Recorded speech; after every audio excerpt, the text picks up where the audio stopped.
అందరికీ జైభీమ్. నేను Rajesh Mahasena. Welcome to Mahasena media. Rajesh Mahasena 2017లో మహాసేన అనేది పెట్టాడు. 2017 ఒక సంవత్సరం కాలం పాటు ఫేస్బుక్లో మాట్లాడాను నేను. సంవత్సరం కాలం తర్వాత 2018లో తెలంగాణలో ఎలక్షన్లు వచ్చాయి. ఎలక్షన్లు వస్తే ఇప్పుడు మనం పోరాటమే చేస్తున్నాం, ధర్నాలు చేస్తున్నాం, మనం కూడా ఎలక్షన్లు కంటెస్ట్ చేద్దామని వచ్చిన సంవత్సరంలో 3 నియోజకవర్గాల్లో నిలబెట్టాను. 3 ఇండిపెండెంట్లని. మహేశ్వరం అనే నియోజకవర్గం శ్రీకాంత్ గుంజా, కోదాడ నియోజకవర్గం క్రాంతి కుమార్, భద్రాచలం నియోజకవర్గం తమ్ముడి పేరు మర్చిపోయాను, బెలూన్ గుర్తు. 4 వీడియోలు, ఫేస్బుక్ వీడియోలు. ఇంట్లో కూర్చుని అంటే మహేశ్వరంలో మనోడు నిలబడ్డాడు శ్రీకాంత్ గుంజా, ఇస్త్రీపెట్టి గుర్తు. కోదాడలో మనోడు నిలబడ్డాడు క్రాంతి కుమారు, ఆ గుర్తు. భద్రాచలంలో మనోడు నిలబడ్డాడు బెలూన్స్ గుర్తు. మీరు వెళ్ళి ఓట్లేయండి. 4 వీడియోలు. 2018లో ఒక్కొక్కడికి 700 ఓట్లు పడ్డాయి. 700 మంది. వాళ్ళు ఎవరికి నా ముఖం తెలియదు, నేను ఎవరో వాళ్ళకి తెలీదు. కానీ వాళ్ళ పొద్దునే లేచి పనులన్నీ మానుకుని వెళ్ళి లైన్లో నిలబడి 700 మంది ఓటేశారు ఒక్కొక్క గుర్తుకి నేను చెప్పిన వాళ్ళకి. అప్పుడు 2018లో. తర్వాత 2019కి వచ్చేటప్పటికి ఉమ్మడి గోదావరి జిల్లాలో, ఉభయ గోదావరి జిల్లాలో ఎమ్మెల్సీ వచ్చింది. ఎమ్మెల్సీ అంటేనే అది teachers group, private teachers group, యూనియన్ల ఎలక్షన్ అది. అసలు మేము మా దాంట్లో 100 మంది ఉంటే ఒకడికి ఇద్దరికి ఉంటుంది ఎమ్మెల్సీ ఓటు. అది మా బ్యాచ్. అయినా కూడా ఏదో ఎలక్షన్ వచ్చింది, కంటెస్ట్ చేద్దాం మనం అని మహాసేన నుంచి ఇండిపెండెంట్ నిలబెట్టాను. అది కూడా ఓన్లీ సోషల్ మీడియా ద్వారా ప్రచారమే. Serial number 46. మీరు ఎప్పుడైనా ఎత్తుక్కోండి. 4800 ఓట్లు పడ్డాయి. ఆ రోజున ఒక్కొక్క ఓటుకి 80,000 ఇచ్చారు. ఆదిత్య శేషారెడ్డి గారు ఇంకెవరో పెద్ద పెద్దలు పోటీ చేశారు. ఆ రోజున ఓటుకి 8,000 ఇస్తే దాదాపు 4800 ఓట్లు అంటే 1800 ఓట్లేమో అక్కడ టిక్ పెట్టమంటే పేరు రాయమంటే ఇంకోటి రాయటం అంటే ఫస్ట్ టైం ఆర్డర్. 3000 మంది ఎంప్లాయీస్ ఓటేశారు నా మాటకి గౌరవించి. రాజేష్ మహాసేన ఫేస్బుక్లో చెప్పాడు మనం ఓటేయాలని చెప్పి దాదాపు 4800 మంది ఓటేశారు ఆ రోజున. మేము చంద్రబాబు నాయుడు గారి దగ్గర జాయిన్ అయ్యేటప్పుడే చంద్రబాబు గారు చెప్పారు రాజేష్ మహాసేన అంటే స్టేట్ అంతా క్యాడర్ ఉన్నవాడు అని. రాజేష్ వారితో కలిసి యువత చాలా ఫెరోషియస్ గా ఉన్నారు, చాలా ఉత్సాహంగా ఉన్నారు. అందరూ రాలేదు కానీ చాలా మంది ఉన్నారు. ఆయనకంటూ రాష్ట్రంలో ఒక ఫాలోయింగ్ కూడా ఉంది. దానికి కారణం ఆయన చేసిన పోరాటం, ప్రజల కోసం ఆయన చేసినటువంటి పోరాటాలే కారణం అని చెప్పి మరొకసారి తెలియజేస్తున్నా. నాయకులున్న సైన్యం మీరే పోరాటానికి ముందు వస్తారు. వారితో వచ్చి కార్యకర్తలు, ఇక్కడుండే కార్యకర్తలే కాకుండా రాష్ట్రంలో ఉండే కార్యకర్తల్ని, ఆయన అభిమానుల్ని మొత్తాన్ని, ఈ మహాసేనని తెలుగుదేశం పార్టీకి స్వాగతం పలుకుతున్నానని కూడా నేను తెలియజేసుకుంటూ, అయితే ఎప్పుడు మేము ఓవర్ చేసి మాట్లాడుకోలేదు. మేమెంత మాకు పొత్తు కావాలి, లేకపోతే మాకు ఇన్ని సీట్లు ఇవ్వాలి, మాకు ఇన్ని నోట్లు ఇవ్వాలి, ఏ రోజు మాట్లాడలే. ఈ పార్టీలో చేరావంటే ఈ పార్టీ మాది, ఆ నాయకుడు మావాడు. ఆ నాయకుడిని ఎవరైనా ఉన్నట్టు తిరగబడిపోతాం. ఆ నాయకుడు గొడవకెళ్లాల్సి ఉంటే నాయకుడిని పక్కనెట్టి నాయకుడి తరపున మేము దెబ్బలాడేస్తాం. అప్పుడు జగన్ తరపున అలాగే దెబ్బలాడాం, తర్వాత పవన్ కళ్యాణ్ గారి తరపున అలాగే దెబ్బలాడాం, ఇప్పుడు చంద్రబాబు నాయుడు గారు, లోకేష్ గారి తరపున అలా నిలబడతాం. అదే వచ్చి మాకు 10,000 మంది క్రిస్టియన్స్ని ఒకే చోట నిలబెట్టడం అనేది ఈ రాష్ట్రంలో ఒక మహాసేనకి సాధ్యమైంది.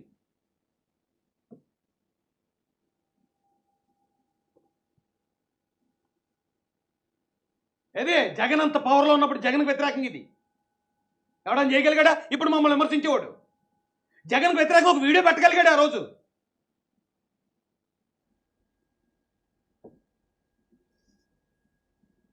తక్కువ అంచనా వేయకండి. ఎందుకంటే మీరు ఏ పార్టీ అయినా కావచ్చు, ఏ కులం అన్నా కావచ్చు, ఏ మతం అన్నా కావచ్చు, మీకు బలం ఉండొచ్చు, మీ వెనకాతలు పెద్ద పెద్ద వాళ్ళు ఉండొచ్చు, ఏదైనా కావచ్చు. అయితే ఎవరిని ఎందుకు ఊరికే శత్రువుని చేసుకోవటం? ఏమో ఏ టైంలో ఎవడవసరం ఎప్పుడు వస్తుందో ఎవరికి తెలియదు కదా. నాకు వెనకాతల బ్యాక్గ్రౌండ్ లేదు. నాకు వెనకాతల మా తాత ముత్తాతలు ఏం జమీందారులు కాదు. పోరాటంతో ఈ స్థాయి అభిమానం తెచ్చుకున్నాను నేను. కేవలం పోరాటం, డబ్బులు ఇచ్చి కాదు. నేను మీటింగ్ పెడితే మధ్యాహ్నం భోజనం కూడా పెట్టలేను నేను. అయినా కూడా సొంత ఖర్చులతో వచ్చి మళ్ళీ వాళ్ళే భోజనం చేసి వెళ్ళిపోతారు వాళ్ళ సొంత డబ్బులతో. అలాంటి నన్ను పట్టుకుని ఏదో ఆవరగాని ఎల్లుల్లిపై గాని మాట్లాడినట్టు మాట్లాడతారట్రా. ఊరుకున్నాం ఇంకా ఆ పార్టీ లైన్లో ఉంటాడు కదా, మనం ఏమైనా తిట్టేయచ్చు, వెళ్ళి మనం ఏమైనా చేసేయచ్చు అంటే.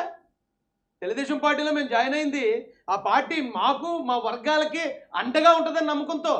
అంతేగాని ఆ పార్టీలోకి వచ్చి తిట్లు తింటానికి కాదు, మీరు తిడుతుంటే పట్టడానికి.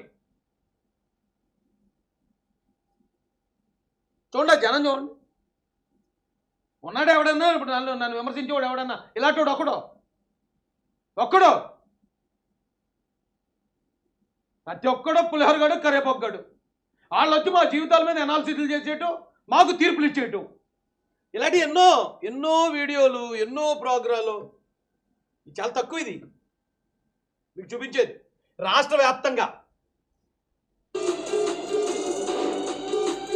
తెలుగుదేశం పార్టీ కోసం కాకినాడ, నిడదవోలు, మండపేట, గన్నవరం, మంగళగిరి చాలా మీటింగులు చేసామండి. పార్టీ కోసం బ్లడ్ పెట్టి పనిచేసాం. మేము పనిచేసినంత ఈ రోజున మమ్మల్ని విమర్శిస్తున్నా ఏ ఎదవో పని చేయలేదు తెలుగుదేశం పార్టీ కోసం. విమర్శించేవాళ్ళు మాత్రమే చెప్తున్నాను నేను.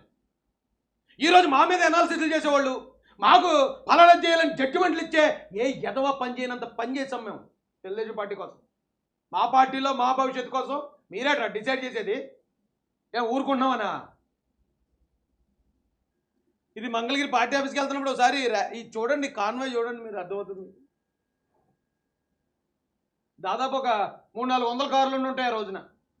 ఈ ఫస్ట్ కారులో నేను ఉన్నాను. రాజేష్ మహాసేన్ కాన్వాయ్ అది. చాలా బలవంతులం మేము కూడా, చాలా జనబలం కలిగిన వాళ్ళం, అన్ని రకాలుగా కూడా ఎట్నుంచి ఎవడొచ్చినా ఎదుర్కోగలిగిన సమర్థులు. అయినా లో ప్రొఫైల్లో ఉంటాం, అయినా ఒక పార్టీ కార్యకర్తగానే ఉంటాం. అయినా పెద్దోళ్ళు ఎవరైనా మమ్మల్ని ఏమైనా అంటారేమో వాళ్ళ దగ్గర భయభక్తులతోనే ఉంటాం. అంత మాత్రం బయటోడు ఎవడో వచ్చేసి మేము ఊపేస్తాం పీకేస్తాం అంటే చూస్తూ ఊరుకునే రకాల మాత్రం కాదు. ఆ కారులు చూడండి. రాష్ట్ర వ్యాప్తంగా ప్రభావితం చేయగలం మా జనం ఉన్నారు. ఆ రోజున జగన్మోహన్ రెడ్డి నాకు అన్యాయం చేసినా నేను భరించాను. కానీ నా వర్గాలకు అన్యాయం చేస్తూ మొదలుపెట్టినప్పుడు నేను పోరాటం మొదలుపెట్టాను. అప్పుడు నేను ఎలా పోరాడానో చాలామందికి తెలుసు. నేను చేతగానో లేకపోతే భయస్తున్నో పిరుకున్నో కాదు. నా మీద నేను ఇంట్లో ఒక్కడో ఉన్నానని తెలిసి నా మీద అటాక్ చేయడానికి 14 మంది ఉంటే కానీ సరిపోరు అనుకున్నాడు కాకినాడ ఎమ్మెల్యే ద్వారంపూడి చంద్రశేఖర్ రెడ్డి. 14 మందిని పంపించాడు ఇంటి దగ్గర, నేను నా భార్య పిల్లలు ఉన్న చోట. రాజేష్ మహాసేన్ టీంతో వచ్చాడు, 3 కారుల్లో వచ్చాడు. ఆడు 3 కారుల్లో కలిపి 3 ఏళ్ళు 21 మంది ఉంటే కనీసం వాళ్ళ మీదకి వెళ్ళడానికి 200-300 మంది ఉండాలని 200-300 మందిని పంపించాడు జక్కంపూడి రాజా. అక్కడ 2 చోట్ల మాదే పై చెయ్యి. ఎందుకంటే మేము న్యాయంగా ఉంటాం కాబట్టి. అలాంటప్పుడే మేము భయపడిన బెదరిన వ్యక్తులు ఈ సోషల్ మీడియాలో కామెంట్లకు వచ్చి ఉడతూపులు పెత్తుంటే అయ్య బాబోయ్ తగ్గితేస్తున్నారని భయపడిపోయి ఇప్పుడు మేము అన్నీ మానుకుని మూటముళ్ళు సర్దుకుని వెళ్ళిపోలా. మా పార్టీ మమ్మల్ని సస్పెండ్ చేసేలా ఇంకేమన్నారా మిరపకల్లో? సిగ్గుపడండిరా, మనం బతుకుతున్నాం. ఏ టీవీ ఛానల్లో వాళ్ళు ఏదో పెట్టేసి రాజేష్ని సస్పెండ్ చేయండి, రాజేష్ని పీకేసాం, రాజేష్ని పొడి చేసాం. ఏంటి డ్రామాలు ఏంటి? అప్పుడు తగ్గండి ఇంకా. ఎందుకంటే మీకులాగా చందానికి పెద్దానికి హెడ్ మాస్టర్ గారి దగ్గరికి వెళ్ళి కంప్లైంట్ ఇచ్చినట్టు నేనేమను. ఎప్పటికప్పుడే పీకేస్తాను నేను ఇక్కడే. మళ్ళీ వెళ్ళి ఇదో కంప్లైంట్ ఇచ్చుకోవాలి నా మీద. రాజేష్ మమ్మల్ని ఇలాగ అన్నాడండి, రాజేష్ మమ్మల్ని అలాగ అన్నాడండి, మళ్ళీ కంప్లైంట్ ఇచ్చుకోవాల్సిందే. అప్పుడు నేను చెప్తాను ఎందుకన్నాను. పెద్దోళ్ళకి అప్పుడు నేను ఎక్స్ప్లెయిన్ ఇస్తాను. ఏమండి అది నన్ను ఇలాగ అన్నాడండి, ఇలాగ అవమానించారండి, ఇలాగ గూడు పుటాన్ని చేస్తారండి మా మీద. నా మీద ఇప్పటిదాకా ఒక డీజీపీ కంప్లైంట్ ఇచ్చాడు శ్రీకాకుళంలో, ఒక అడిషనల్ ఎస్పీ కంప్లైంట్ ఇచ్చాడు అమలాపురంలో. పెద్ద పెద్ద పార్టీలు కంప్లైంట్ ఇచ్చాయి నా మీద. నేను ఎవరి మీద కంప్లైంట్ ఇవ్వలే, ఎవరి మీద కంప్లైంట్ ఇవ్వలేదు. ఇప్పటికి ఇన్ని వేల మంది తిడుతున్నా, ఇన్ని రకాలుగా నన్ను ట్రోల్ చేస్తున్నా, ఎంతమందినైనా నేను ఎదుర్కొంటాను తప్ప చిన్నపిల్లలాగా మాస్టర్కి వెళ్ళి కంప్లైంట్ ఇవ్వడం. మేమేం వెర్రిపప్పలం కాదు, మేమేం బలహీనలు అంతకన్నా కాదు.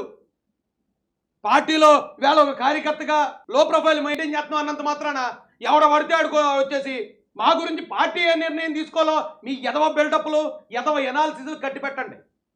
లేకపోతే పార్టీ పార్టీయే, విధానాలు విధానాలే, లైన్ లైనే, తొక్కిపెట్టిన ఆరదీసేదే అవుద్ది. అక్కడ దాకా మమ్మల్ని రెచ్చగొట్టద్దు. అరే అయిపోయింది, మొన్న ఏదో జరిగింది, అయిపోయింది, ఆగిపోమన్నారు, ఆగిపోయాం. ఆ తర్వాత నేను ఏదో పోస్ట్ పెట్టుకుంటాను. ఇది లోకేష్ గారి గురించి 19వ తారీఖున పెట్టాను, ఇదే లాస్ట్ పోస్ట్. మళ్ళీ ఇంకా టాపిక్ గురించి నేను మాట్లాడలేదు. అక్కడ కూడా నేను ఎవరిని విమర్శించలేదు. ఏపీని వైబ్రేట్ చేస్తున్న పేరు Nara Lokesh. Media, social media మొత్తం మారుమవుతుంది. ఇది సీఎం రేంజ్ క్రేజ్ అంటే ఇదే. జై భీమ్, జై భారత్, జై లోకేష్ అన్న, జై మహాసేన పెట్టాను. ఎప్పుడైతే ఆదేశాలు వచ్చాయో ఇంకా ఆగిపోయాం. ఓకే, మన నాయకుడి మీద మనం ఉన్న ప్రేమ చూపించుకోవడం కూడా మన తమ్ముళ్ళకు అన్నలకు కొంచెం ఇబ్బంది కలిగిస్తున్నట్టుంది. సరే పెద్దోళ్ళు వద్దన్నారు కదా, ఆగిపోయాం.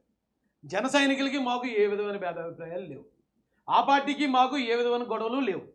కానీ మధ్యలో వచ్చి ఈ ఉడతూపులుపై ఎదవ నా కొడుకులే ఎక్కువైపోతున్నారు. అంటే తర్వాత ఇక లోకేష్ గారి గురించి నేను పోస్ట్ పెట్టాను. దావోస్లో దుమ్ము లేపేస్తున్నాను నారా లోకేష్ గారు. దాని మీద కూర్చు తిడతారు. దాని మీద పని ఏంటారు మీకు? ఇంకొక పోస్ట్ పెట్టాను లోకేష్ గారి గురించి,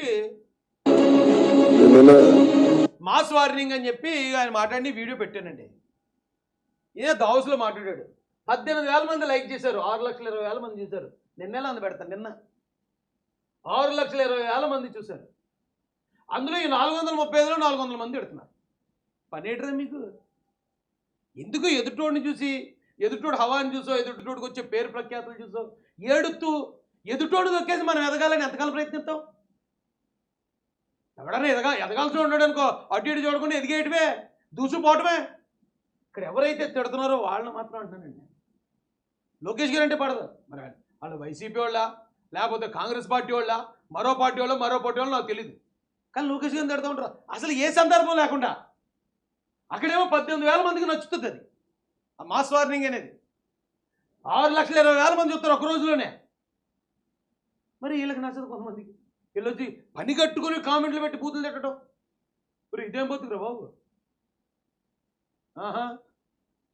చాలా చూసాం ఇలాంటివి.